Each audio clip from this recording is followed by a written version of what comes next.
2021년 봄 나는 한 통의 전화를 받았다. 그건 고향 경찰서에서 걸려온 전화였는데 조한수 씨를 아십니까? 라는 말로 시작됐다.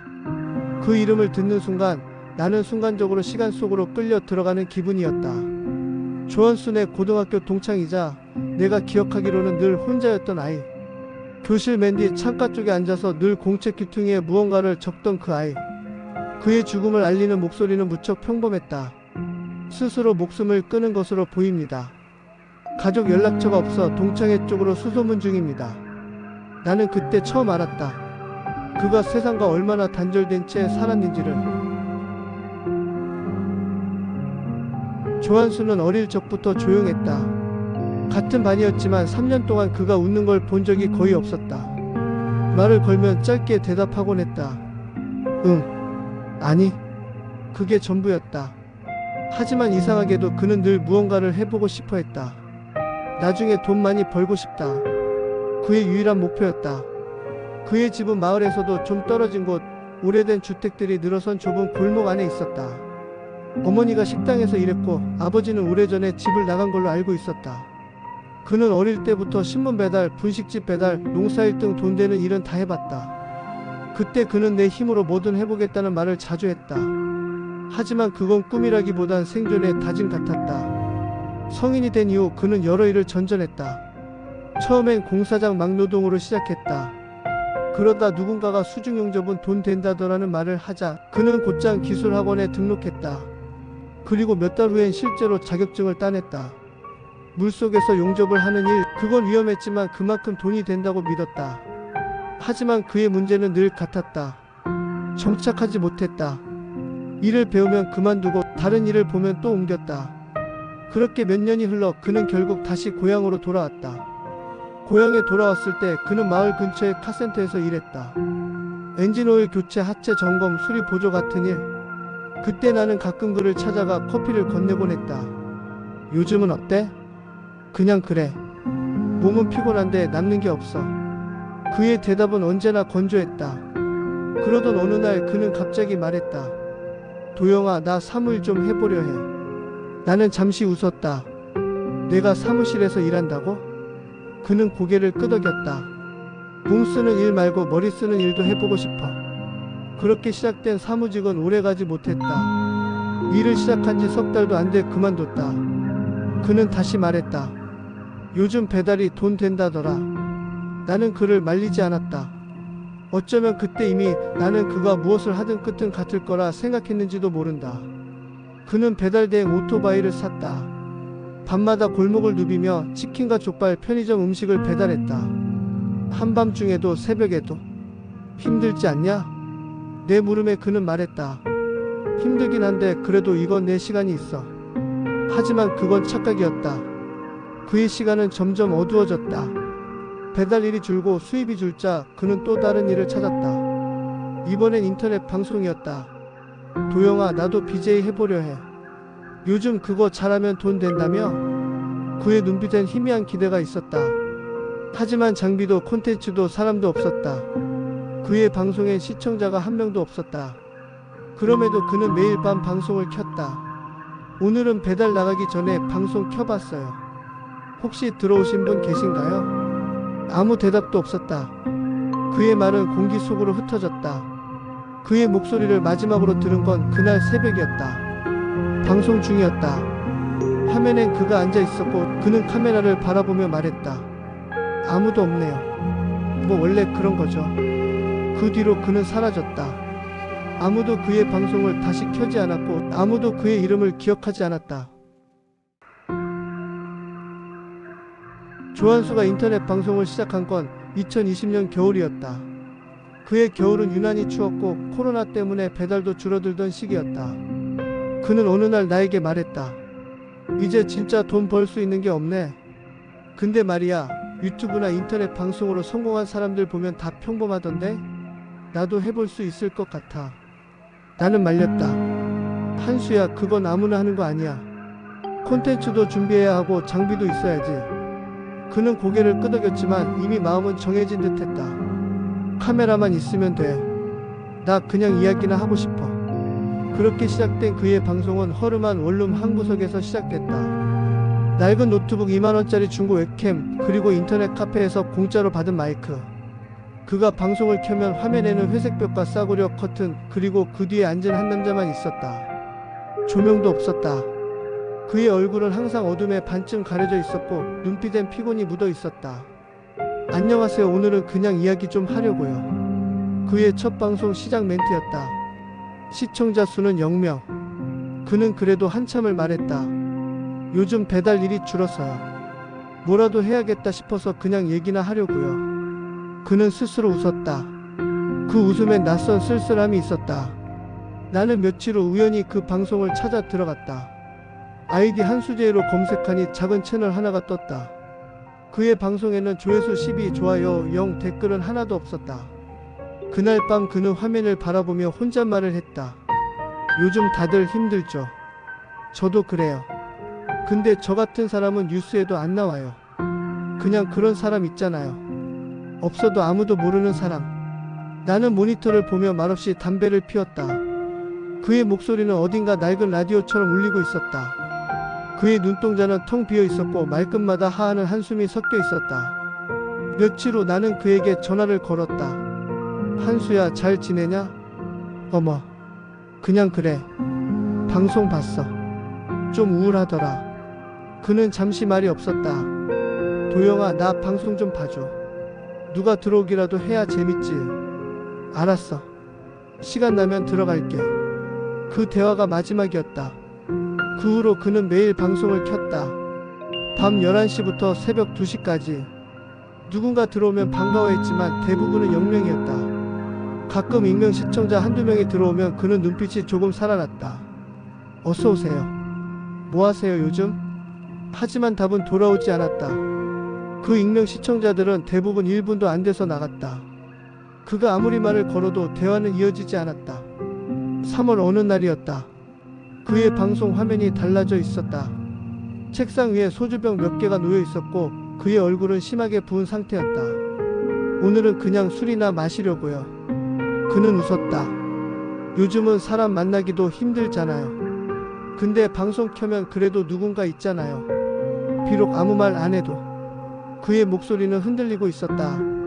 그날 방송엔 단 한 명의 시청자도 없었다. 그는 혼자 잔을 채우고 혼자 건배했다. 건배. 오늘도 살아남았으니까. 그는 점점 더 말을 많이 했다. 그의 방송은 잡담 방송이라기보단 혼잣말의 기록 같았다. 그는 과거 이야기를 꺼냈다. 예전에 수중 용접 배웠었거든요. 물속에서 불 붙여서 철 붙이는 거.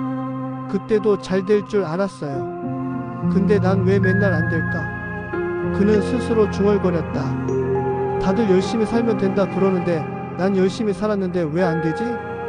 그의 방송을 지켜보던 나는 불안해졌다. 그가 무너져가는 게 눈에 보였다. 댓글 하나 없는 화면, 반복되는 혼잣말, 그리고 점점 늘어나는 술병들. 나는 몇 번이나 메시지를 보냈다. 야 한수야, 나중에 같이 밥이나 먹자. 하지만 답장은 오지 않았다.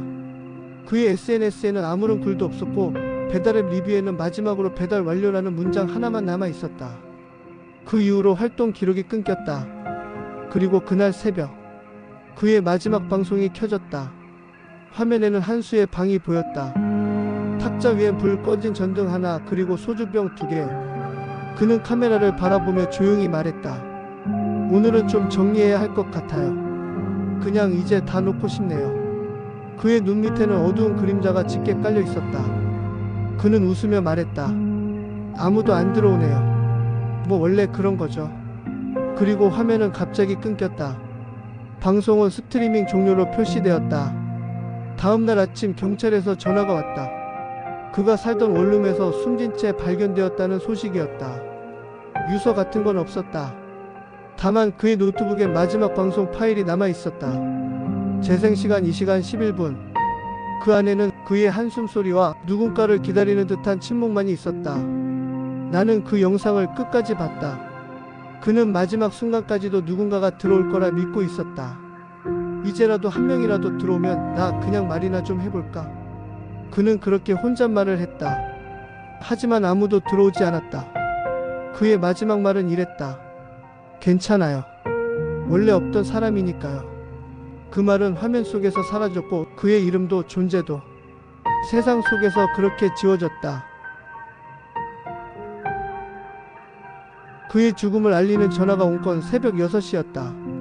목소리는 차분했다. 조한수 씨 지인 맞으신가요? 본인이 스스로 목숨을 끊으신 것 같습니다. 그 한 문장만으로도 내 몸 안의 온기가 서서히 빠져나갔다. 나는 전화를 끊자마자 차를 몰고 전북시로 향했다. 그의 원룸은 오래된 상가 뒤편 주차장 옆 좁은 골목 안에 있었다. 건물 입구엔 고시원 겸 원룸텔이라고 적힌 녹슨 간판이 걸려 있었다. 엘리베이터가 없어 낡은 철계단을 걸어 올라갔다. 3층 맨 끝방. 문에는 아직 경찰의 봉인 테이프가 붙어 있었다. 출입금지 경찰서. 나는 문 앞에 한참을 서 있었다. 문틈 사이로 희미하게 남아있는 냄새가 있었다. 담배와 소주 그리고 눅눅한 먼지의 냄새. 그 방 안에서 그는 마지막까지 사람을 기다렸던 거다. 며칠 후 경찰서에서 연락이 왔다. 유가족 연락이 안 됩니다. 혹시 장례 절차에 참여하실 수 있을까요? 나는 머뭇거렸다. 그의 가족. 그는 오래전에 어머니와도 연락이 끊겼다고 했었다. 아버지는 더 이상 소식이 없고 형제도 없는 걸로 알고 있었다. 결국 장례는 지자체가 주관하는 무용고 처리 절차로 진행되었다. 나는 그날 오전 10시에 작은 장례식장으로 갔다. 전북시 공설장례식장 2호실. 문 앞에는 흰 종이에 인쇄된 글씨가 붙어 있었다. 고 조한수님 무용고자 발인 2021년 4월 3일 오전 11시. 그날 조문객은 나 혼자였다. 빈 의자들이 줄지어 서 있었고 재단에는 국화 몇 송이와 흑백 사진 한 장이 있었다. 사진 속 그는 어딘가 어색하게 웃고 있었다. 아마도 신분증용 사진을 그대로 쓴 모양이었다. 나는 영정 앞에 서서 오랜만에 그에게 말을 걸었다. 한수야 나야 도영이. 목소리가 떨렸다. 이럴 줄 알았으면 그날 전화했을 때 더 말려볼걸. 대답은 없었다. 그는 이제 진짜 아무 말도 하지 않았다. 장례식장 직원이 다가와 조용히 말했다. 지인분이세요? 네, 고등학교 친구입니다. 직원은 고개를 끄덕였다. 이런 경우 많아요. 젊은 분들인데 혼자 지내시다 이렇게 돼요. 그 말이 이상하게 현실적으로 들렸다. 마치 일은 드문 일이 아니며 그냥 행정 절차 중 하나일 뿐이라는 듯이. 발인 시간 11시. 관이 조용히 밀려나왔다. 나는 그 뒤를 따라 걸었다. 조문객은 나 혼자였기 때문에 연결식도 형식적이었다. 장례식장 스피커에서 잔잔한 음악이 흘렀다. 고인의 명복을 빕니다. 그 문장이 공허하게 울렸다. 화장터까지 가는 길은 20분 정도였다. 운구차 안에서 나는 창밖을 바라보았다. 창 너머로 보이는 전북의 봄 풍경 벚꽃이 피고 하늘은 맑았다. 그런데 그 풍경 속에서 이상하게 마음이 비어 있었다. 이런 날에 이렇게 떠나는 사람도 있구나. 그가 보지 못한 봄이었다. 화장이 끝난 뒤 직원이 작은 육고람을 내게 건넸다. 지인분이니 잠시 보관하시겠어요? 아니면 시청으로 넘길까요? 나는 한참을 망설이다 말했다. 제가 가져갈게요. 그는 고개를 끄덕였다. 나는 차 안에서 그 유골함을 조심스럽게 내려놓았다. 작고 하얀 손바닥 2개만 한 크기. 이제 그가 남긴 건 그것뿐이었다. 노트북 한 대, 핸드폰, 낡은 오토바이, 그리고 이름 썩자. 집으로 돌아오는 길 나는 그의 SNS를 다시 찾아봤다. 마지막 게시물은 2021년 3월 27일 일주일 전이었다. 짧은 문장 하나. 요즘은 그냥 아무 생각 안 나요. 그 밑에는 좋아요가 하나도 없었다. 댓글도 공유도 없었다. 그의 계정은 마치 세상과 완벽히 분리된 섬 같았다. 그가 살던 원룸 건물 관리인에게 물었다. 그 사람 평소에 왕래 많았나요? 관리인은 잠시 생각하더니 말했다. 그 친구요? 글쎄 배달할 때 말곤 본 적이 없네요. 인사도 거의 안 했고요. 그 말은 칼처럼 내 가슴에 박혔다. 아무도 모르는 사람. 그게 그의 인생이었다. 있었지만 없었던 사람. 그날 밤 나는 그가 살던 방 앞에 다시 섰다. 봉인 테이프는 이미 제거되어 있었고 방은 비어 있었다. 바닥에 먼지만 남아 있었다. 벽 한쪽엔 못이 하나 박혀 있었는데 아마도 웹캠을 걸어두던 자리였을 것이다. 나는 가만히 그 못을 바라보았다. 그 못이 마치 그의 존재의 흔적처럼 느껴졌다. 여기까지 왔는데 결국 아무도 기억하지 않네. 내 입에서 나온 말이 공기 속으로 흩어졌다. 며칠 뒤 시청 담당자에게서 전화가 왔다. 조한수 씨 유골은 공동묘지 내 무연고 납골당으로 이관되었습니다. 나는 묻지도 않은 질문을 던졌다. 거기 이름은 남나요? 직원은 잠시 침묵하더니 말했다.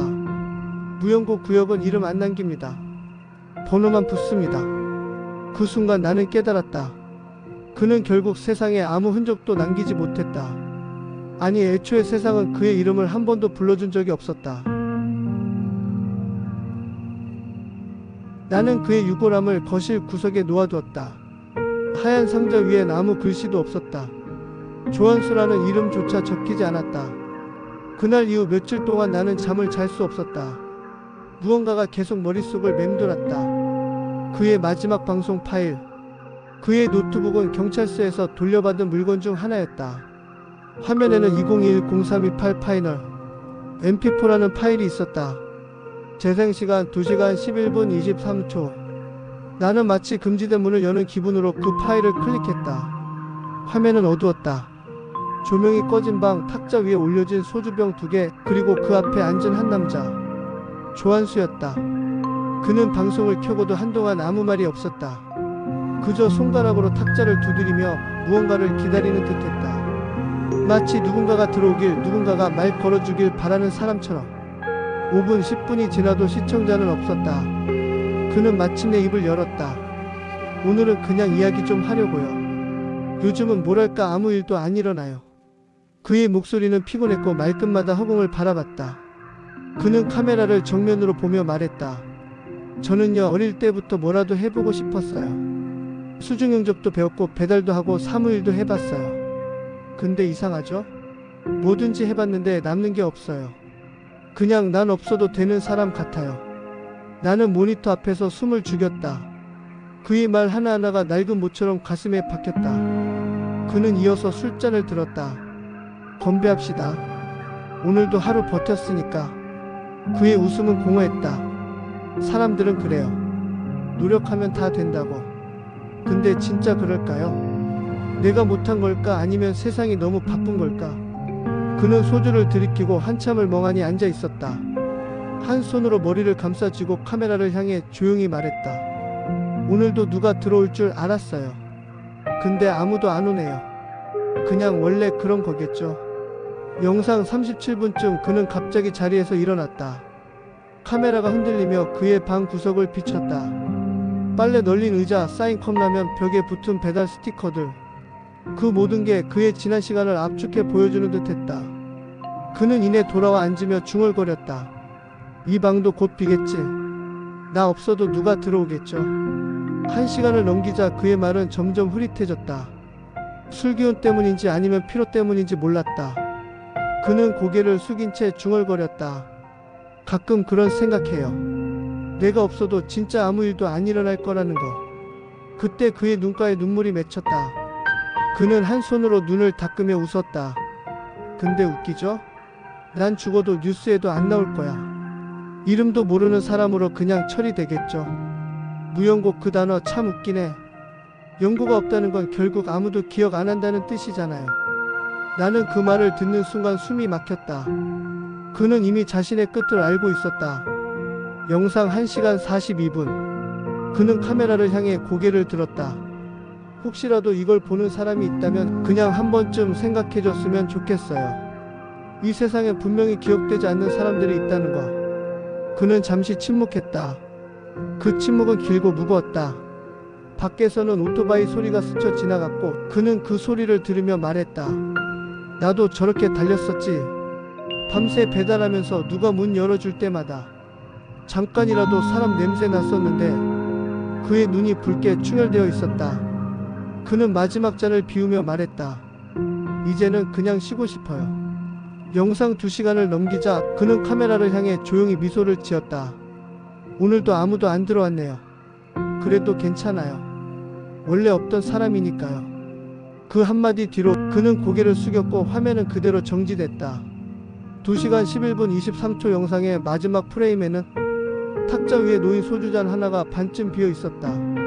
그리고 그 뒤 카메라에는 창문 너머로 스쳐가는 새벽의 빛이 희미하게 비쳤다. 나는 한참 동안 그 화면을 바라봤다. 그의 목소리가 머릿속에서 메아리쳤다. 원래 없던 사람. 그 문장이 반복될 때마다 내 손끝이 떨렸다. 나는 노트북을 닫지 못했다. 그가 마지막으로 남긴 그 시선, 그 어둠 속에서 떠도는 눈빛이 지금도 내 눈앞에 생생하게 떠올랐다. 그는 끝까지 누군가에게 말하고 싶었던 것이다. 그냥 한 번이라도 자신의 이름이 불리길 바랐던 거다. 하지만 세상은 끝내 아무 말도 하지 않았다. 그의 영상이 끝난 뒤 노트북 화면에 자동으로 꺼지지 않은 방송 프로그램이 남아 있었다. 그 안에는 작은 채팅 로고가 하나 있었다. 익명 4732. 여기요? 그 메시지는 영상 종료 3분 전에 달린 것이었다. 누군가 정말 늦게 들어왔던 것이다. 하지만 그때 그는 이미 화면 앞에 없었다. 조한수가 세상을 떠난 지 한 달이 지났다. 그의 집이 있던 원룸 건물에는 이미 세입주자가 들어왔다. 문패 이름은 바뀌었고 복도엔 향초 냄새 대신 새로 칠한 페인트 냄새가 배어 있었다. 그의 흔적은 그렇게 빠르게 지워졌다. 나는 가끔 그 건물 앞을 지나간다. 창문을 올려다보면 이제 불빛이 새어나오지 않는다. 그의 마지막 영상 속 그 방. 탁자 위에 소주병, 낡은 노트북, 그리고 희미한 새벽빛. 그 모든 것이 머릿속에 그대로 남아있었다. 장례식에는 나 혼자였다. 유가족은 없었다. 서류상으로는 무용고자로 처리되었고 시청 사회복지팀에서 담당자가 와서 서명만 하고 갔다. 이런 경우 많아요. 요즘엔 다들 조용히 가요. 담당자는 그렇게 말하며 내 어깨를 가볍게 두드렸다. 그 한마디가 이상하게 가슴을 후벼 팠다. 다들 조용히 간다는 말, 그게 요즘 시대의 위로일까? 나는 봉안당 구석의 작은 육고람을 바라봤다. 조한수, 1984년도부터 2021년. 그의 이름 옆엔 아무런 문구도 없었다. 그의 삶을 기억할 한 줄의 문장조차 세상은 남기지 않았다. 며칠 후 나는 그의 노트북을 다시 켰다. 마지막 방송 프로그램을 열었을 때 그 안에는 여전히 익명 473이 여기요? 라는 채팅 한 줄이 남아 있었다. 그 계정은 더 이상 존재하지 않았다. 아마도 그냥 우연히 들어왔다가 나간 시청자였을 것이다. 하지만 나는 문득 생각했다. 그 3분이 그의 인생 전체보다 더 긴 기다림의 시간이었을지도 모른다고. 나는 그가 남긴 영상을 잘라 하나의 파일로 만들었다. 제목은 기억되지 않은 사람. 그리고 조용히 내 SNS 계정에 업로드했다. 한 남자의 생애를 기억하기 위해. 그렇게 적었다. 그러나 조회수는 하루가 지나도 0이었다. 댓글도 좋아요도 아무것도 없었다.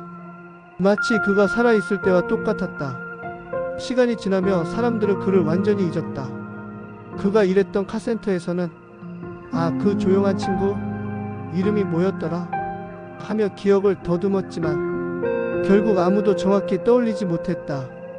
배달앱 가맹점에서는 조한수 잘 기억이 나지 않네요. 그런 이름이 있었나? 라고 했다. 세상은 그가 살았던 흔적을 통째로 덮어버렸다. 그가 남긴 물건들을 정리하며 나는 낡은 수첩 하나를 발견했다. 수첩 맨 뒷장에는 이런 문장이 적혀 있었다.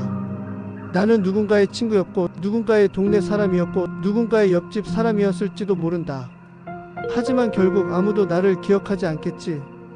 그 글씨는 삐뚤었고 눌린 흔적이 많았다. 마치 오래 고민한 끝에 적은 듯 했다. 나는 그 문장을 읽고 수첩을 덮었다. 손끝이 이상하게 떨렸다. 며칠 후 봄비가 내렸다. 나는 경로를 바꿔 그가 마지막으로 살던 골목으로 향했다. 습한 공기 속에서 비 냄새가 스며들었다. 그 골목 끝엔 작은 슈퍼가 있었고 그곳 아주머니는 나를 보며 물었다. 아, 그 조용하던 청년 친구 어떻게 됐어요? 나는 대답하지 못했다. 그저 고개만 숙였다. 그녀는 잠시 나를 보더니 말했다. 그 친구 늘 인사했는데 말이야. 그런 사람들은 희한하게 기억에 남아. 하지만 그 말은 이미 아무런 위로가 되지 않았다. 그날 밤 나는 한수의 영상을 다시 틀었다.